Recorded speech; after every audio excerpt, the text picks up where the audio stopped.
गोपालगंज संसदीय क्षेत्र में एक तरफ असंतोष, आक्रोश है तो दूसरी तरफ अंतिम क्षण तक जूझने का जोश है। मुस्कान किसकी खिलेगी, मायूसी में कौन डूबेगा, कहना मुश्किल है।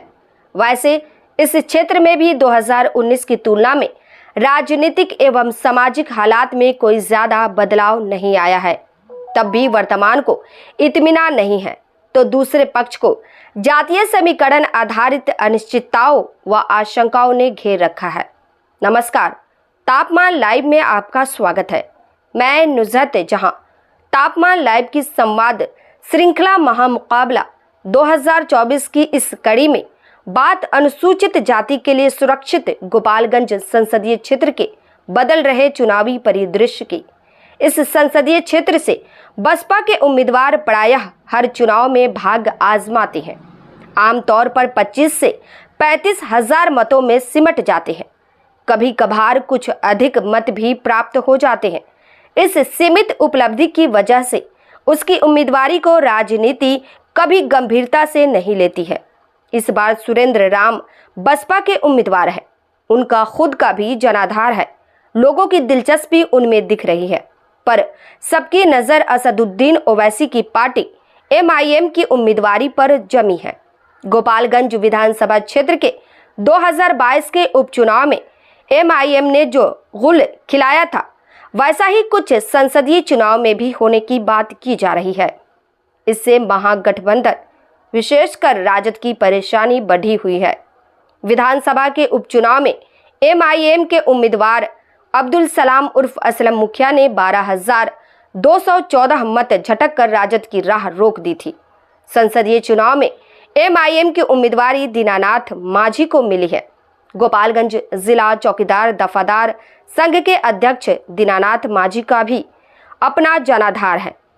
MIM ने से प्रभावित और राजद से निरुत्साहित मतों की गोलबंदी उनके पक्ष में हो गई तो फिर संघर्ष का स्वरूप कुछ दूसरा हो जा सकता है।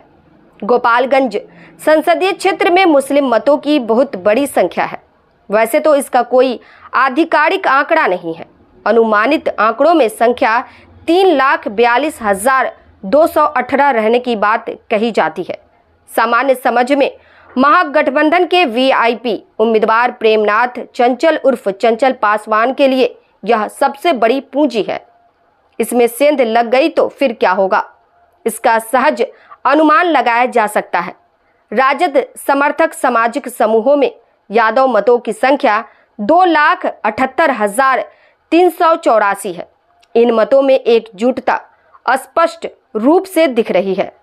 प्रेमनाथ चंचल उर्फ चंचल पासवान के सौजातीय मतों की संख्या ज्यादा नहीं है, 65,000 के आसपास बताई जाती है। दलितों में रविदास समाज के मत 1.5 लाख से अधिक है। पूर्व की तरह अधिसंख्य झुकाव जदयू प्रत्याशी डॉक्टर आलोक कुमार सुमन की तरफ है। यहाँ जानने वाली बात है कि गोपालगंज संसदीय क्षेत्र के सुरक्षित हो जाने के बाद के तीनों चुनाव में रविदास समाज के ही सांसद निर्वाचित हुए हैं। सवर्णों में सर्वाधिक 3,41,182 मत ब्राह्मण समाज के हैं। संभवतः इसी वजह से इस क्षेत्र को ब्राह्मण बहुल कहा जाता है। 2,61,384 मत राजपूतों के और 1,05,24 मत भूमिहारों के हैं। 1.5 लाख के करीब कुशवाहा कुर्मी मत है। अति पिछड़ा वर्ग के 2.5 लाख और वैश्य समाज के 1.25 लाख मत है। शेष अन्य जातियों के हैं, जिनमें आदिवासी समाज के लगभग 50,000 मत भी शामिल है। स्वर्ण, वैश्य, कुशवाहा, कुर्मी, अति पिछड़ा और दलित समाज के मतों को NDA समर्थक माना जाता है। 2019 में जदयू के डॉक्टर आलोक कुमार सुमन के मुकाबले सुरेंद्र राम उर्फ महान जी राजद के उम्मीदवार थे। 2,86,434 मतों के विशाल अंतर से मात खा गए थे। NDA की बड़ी जीत उक्त सामाजिक समूहों के समर्थन से हासिल हुई थी। स्वर्ण मतों में इस बार पिछले चुनाव जैसा उत्साह नहीं है। उधर NDA समर्थक गैर स्वर्ण मतों में विभाजन का बड़ा खतरा भी आकार लिए हुए हैं। वैसा हुआ तो 2019 के चुनाव की जीत हार का अंतर पट जा सकता है। मत विभाजन नहीं हुआ तब गोपालगंज से दोबारा जीत से संबंधित मिथक टूट जा सकता है। इस प्रस्तुति में बस इतना ही। फिर मिलते हैं ऐसी ही दूसरी किसी खास खबर के साथ। वरिष्ठ पत्रकार महर्षि अनिल शास्त्री का यह आकलन विश्लेषण पसंद आया हो तो अपनी प्रतिक्रिया जरूर दीजिएगा।